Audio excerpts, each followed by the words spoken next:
March 23, 1983. President Ronald Reagan appeared on national television and announced a program that would change the course of human history, the Strategic Defense Initiative, a $30 billion plan to build a shield of space-based weapons capable of shooting down Soviet nuclear missiles before they could reach American soil.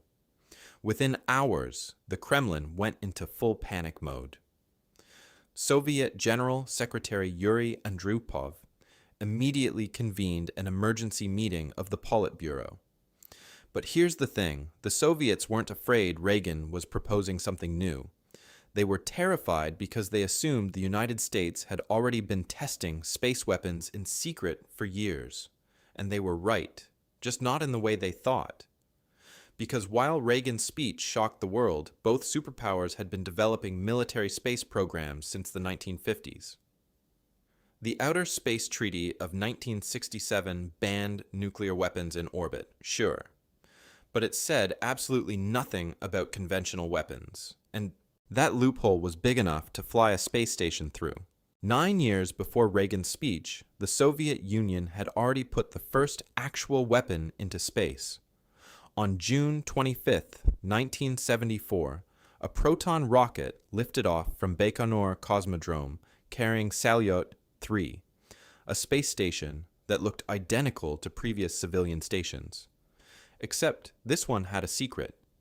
Mounted beneath the main hull was a modified Noodleman NR-23 aircraft cannon, the same 23mm weapon used on Soviet fighter jets. The cosmonauts who lived aboard Salyut-3 had strict orders. When the time came to test the weapon, they had to evacuate the station completely, because the recoil from firing a cannon in zero gravity would be catastrophic. On January 24, 1975, with the station empty and controlled remotely from the ground, Soviet engineers fired the weapon at a target satellite. The cannon worked perfectly. The target was destroyed. But the recoil was so violent that if cosmonauts had been aboard, the shockwave would have killed them instantly. The entire program remained classified until the 1990s, when Russian engineers finally admitted what they'd done. They'd put a gun in space, and they'd fired it. The United States wasn't sitting idle.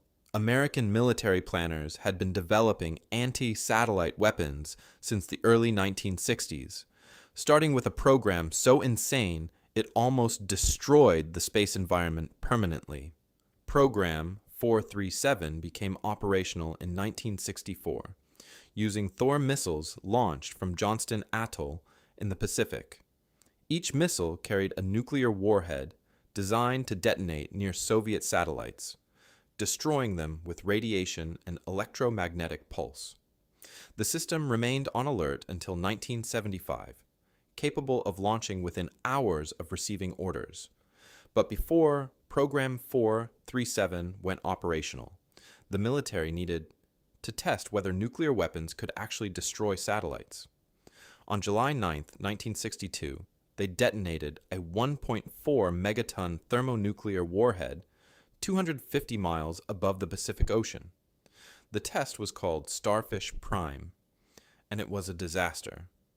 The electromagnetic pulse was so powerful it knocked out streetlights in Hawaii, 900 miles away. 7 satellites were immediately destroyed, including Telstar 1, the world's first communication satellite. But the worst part was the radiation. The explosion created an artificial radiation belt that lasted for years, slowly killing additional satellites that passed through it.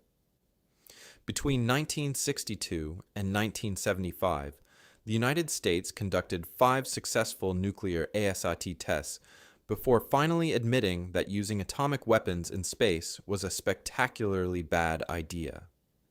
The debris and radiation made the cure worse than the disease.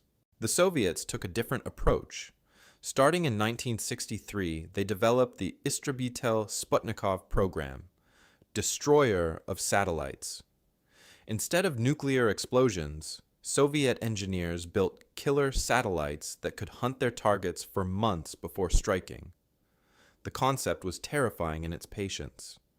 An IS satellite would launch into orbit, then spend weeks gradually matching its trajectory with an American spy satellite. Once positioned within a few meters of the target, ground controllers would send the kill command. The satellite would detonate a shaped charge filled with steel shrapnel, shredding everything within a 100-meter radius. Between 1968 and 1982, the Soviet Union conducted 20 tests of the system with varying degrees of success. American intelligence tracked every single launch, watching helplessly as the Soviets perfected their technique. By 1973, the system was fully operational, capable of destroying targets up to 1,000 miles in altitude. The IS satellites became a permanent fixture of Soviet military planning, with several kept on standby at all times. U.S. reconnaissance satellites had to be designed with the assumption they could be attacked at any moment. Then both sides discovered lasers. In 1975, the Soviet Union completed construction of Terra 3, a massive ground-based laser facility in Kazakhstan designed specifically to damage American satellites as they passed overhead. The facility used a carbon dioxide laser powerful enough to temporarily blind satellite sensors, or, with sustained targeting, permanently damage their optics. On October 10, 1984, something happened that remains partially classified to this day. As Space Shuttle Challenger passed over Soviet territory, the crew reported unusual visual phenomena and sensor malfunctions.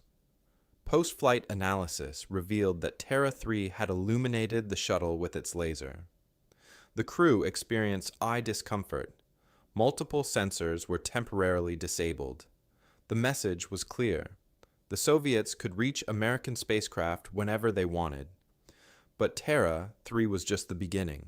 U.S. intelligence discovered that the Soviets were developing space-based laser platforms capable of destroying missiles during their boost phase. On May 15, 1987, the Soviet Union launched Polysius, a 176,000-pound spacecraft designed to carry a megawatt-class laser into orbit.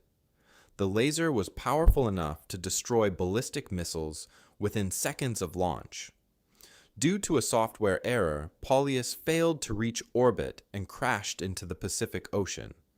If it had succeeded, it would have been the largest and most powerful military spacecraft ever deployed. Reagan's Strategic Defense Initiative wasn't just talk. By 1989, the program had consumed $30 billion and employed thousands of scientists across the United States. The goal was ambitious: develop 5 distinct weapon systems that could work together to create an impenetrable shield against Soviet missiles.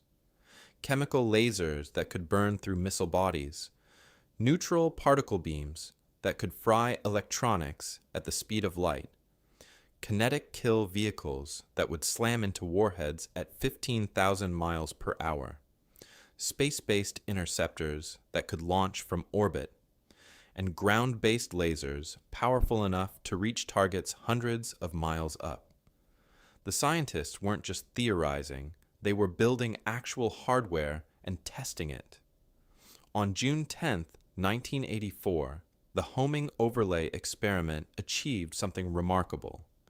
A kinetic kill vehicle launched from Mech Island successfully intercepted and destroyed a Minuteman missile warhead traveling at 15,000 miles per hour. The interceptor carried no explosives. It destroyed its target through pure kinetic energy, proving the concept could work. 2 years later, on September 5, 1986, the Delta 180 experiment successfully tracked and intercepted a target using only infrared sensors. The tests kept succeeding, and the most ambitious concept was yet to come: Brilliant Pebbles, a constellation of 4,600 small satellites, each armed with kinetic interceptors, capable of autonomously detecting and destroying Soviet missiles within minutes of launch.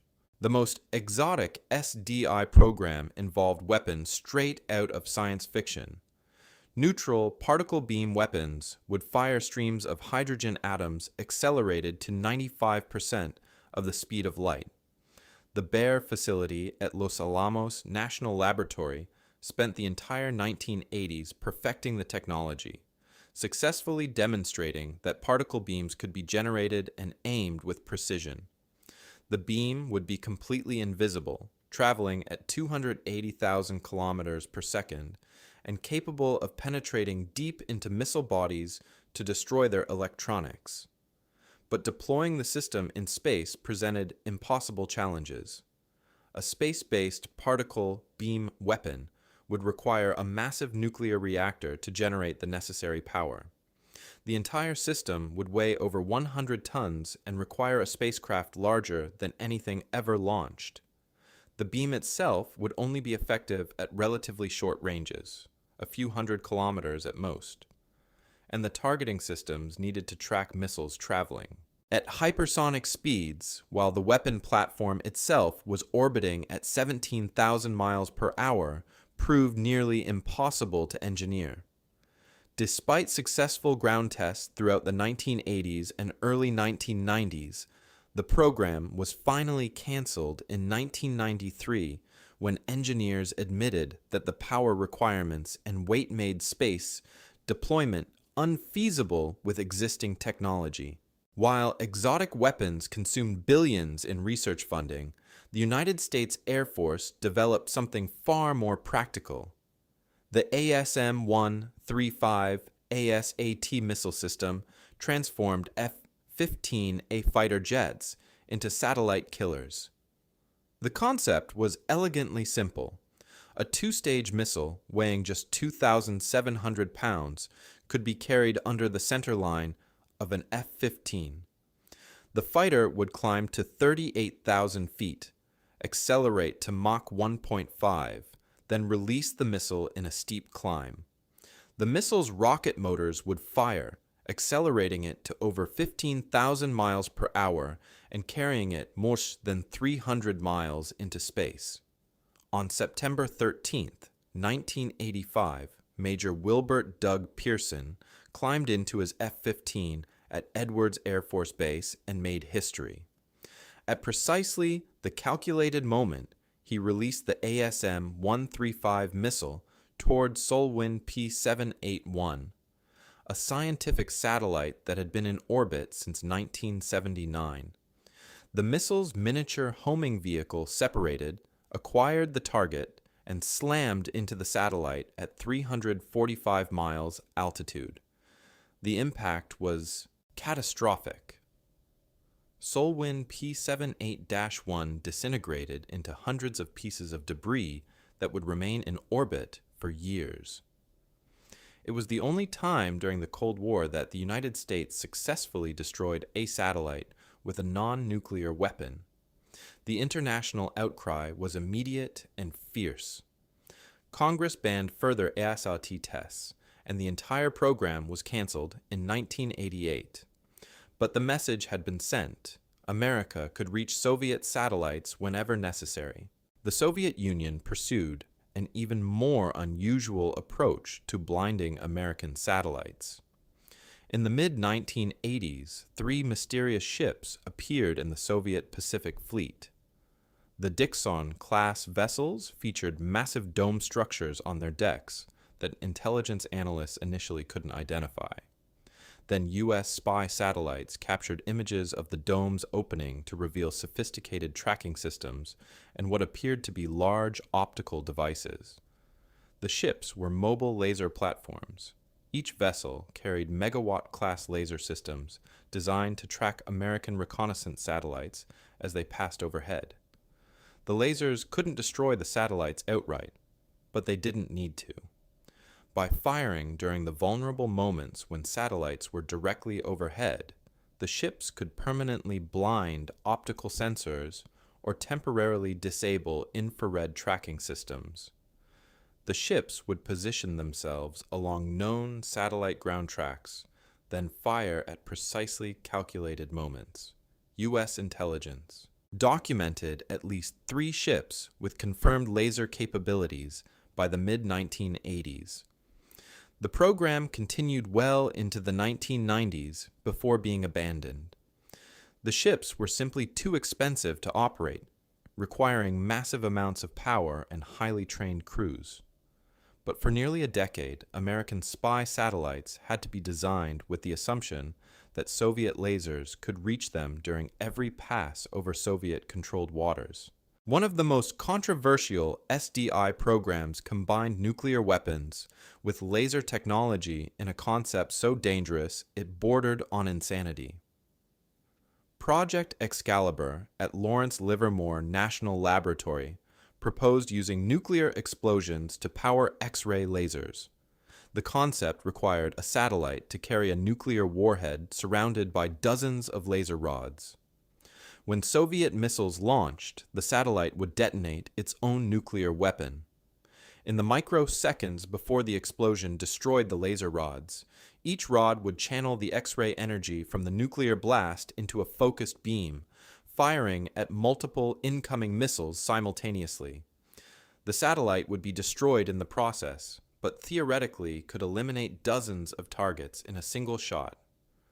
Between 1980 and 1988, scientists conducted multiple underground nuclear tests at the Nevada test site, detonating specially designed warheads to test the laser rod concept.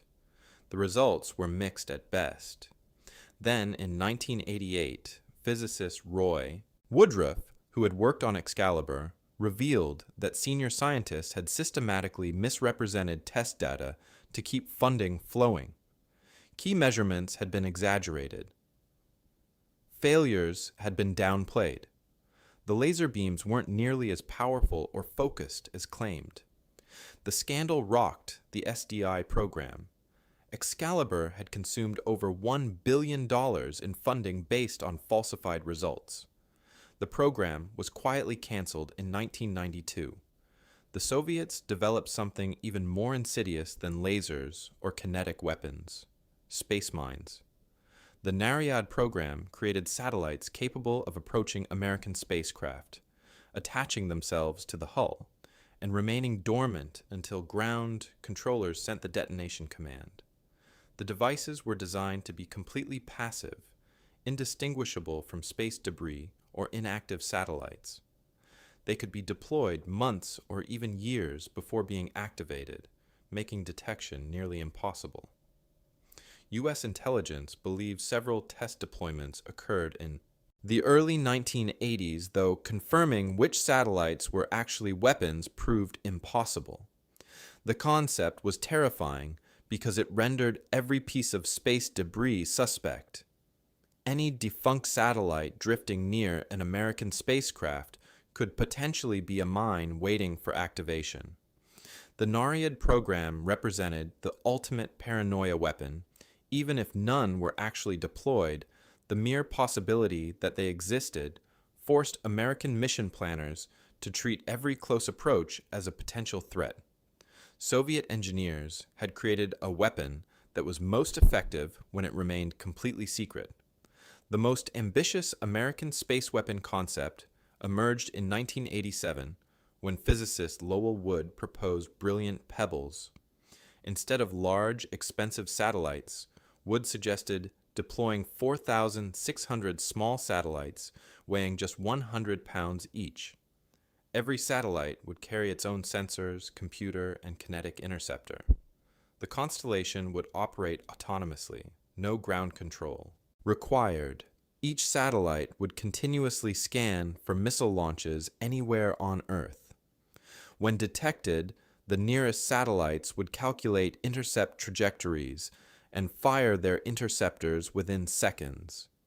The system was designed to be overwhelmingly redundant. Even if the Soviets destroyed hundreds of satellites, thousands would remain operational. In 1990, engineers successfully tested a prototype, proving that satellites that small could detect, track, and intercept targets autonomously. The technology worked, but the economics didn't. Launching 4,600 satellites would cost an estimated $55 billion. Each satellite would have a limited lifespan, requiring constant replacement launches. The program was scaled back in 1991 as the Cold War ended, then canceled completely in 1993. But brilliant pebbles proved something important. Autonomous space-based interceptors were technically feasible. The concept would return decades later. The space arms race ended not with treaties, but with economic collapse. Between 1989 and 1991, Soviet space weapon programs disintegrated as the USSR fell apart. Funding evaporated. Scientists went unpaid for months. Hardware sat incomplete in factories. The massive laser platforms, killer satellites, and space stations with mounted weapons were abandoned. Some were cannibalized for parts. Others were sold to scrap dealers. A few ended up in museums. Meanwhile, the United States slashed SDI funding by 75% between 1989 and 1993. The exotic weapons programs were canceled first: particle beams, X-ray lasers, space-based interceptors. The more practical systems, like ground-based interceptors, continued in scaled-back form. On July 31, 1991, the START I treaty was signed, including provisions that limited space-based weapon systems. By 1993, virtually every exotic space weapon program from both sides had been canceled. The estimated total spending on space weapons between 1960 and 1993 exceeded $150 billion when combining both American and Soviet programs. That money had produced exactly one deployed space weapon, the Soviet cannon on Salyut 3, which fired exactly once. But some Cold War space weapon technologies never went away. They evolved. On January 11, 2007, China shocked the world by destroying one of its own weather satellites with a ground-launched SC-19 missile. The impact at 537 miles altitude created more than 3,000 pieces of trackable debris and tens of thousands of smaller fragments. The debris field threatened every satellite in low Earth orbit, forcing the International Space Station to conduct evasive maneuvers. The message was unmistakable. China had joined the exclusive club of nations with operational anti-satellite weapons. The United States responded on February 21, 2008, by using a SM-3 missile launched from the USS Lake Erie to destroy the failing satellite USA-193. The Pentagon claimed the satellite's toxic fuel posed a danger if it re-entered overpopulated areas. But the real purpose was demonstration. America could still destroy satellites whenever necessary. Russia had never stopped developing ASAT weapons. In 2015, they resumed testing with the Noodle system, a ground-based missile specifically designed to destroy satellites. On November 15, 2021, Russia destroyed its own Cosmos 1408 satellite at 300 miles altitude, creating over 1,500 trackable debris pieces. The test forced astronauts aboard the International Space Station to shelter in their spacecraft for hours. All three nations now maintain operational ASAT capabilities, and the new space arms race is accelerating. Right now, dozens of military spacecraft orbit overhead, and their exact capabilities remain classified. The United States X-37B spaceplane has conducted 7 missions since 2010, spending cumulative years in orbit performing tasks the Pentagon refuses to discuss. The spacecraft returns to Earth, lands like the space shuttle, and launches again months later. Russia operates several satellites officially described as Inspector spacecraft, capable of approaching and examining other satellites. In 2020, One of these satellites approached within 100 miles of an American reconnaissance satellite and deployed a small subsatellite. What that subsatellite did remains unknown. China's Shijian series of satellites have demonstrated rendezvous and proximity operations, approaching defunct satellites and debris with precision. Over 34,000 pieces of trackable space debris now orbit Earth, many created by anti-satellite tests. The United Nations has proposed the Prevention of an Arms Race in Outer Space Treaty, but the major powers have refused to ratify it. An estimated 70 nations now operate military space programs, ranging from simple reconnaissance satellites to suspected weapon systems. In 2019, the United States established the Space Force as the first new military branch since the Air Force in 1947.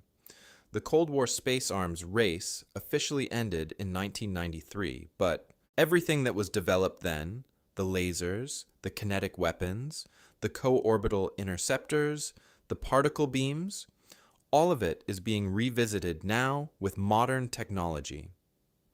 Reagan's speech on March 23, 1983, didn't start the militarization of space. It simply made public what both superpowers had been doing in secret for decades, and what they're still doing today.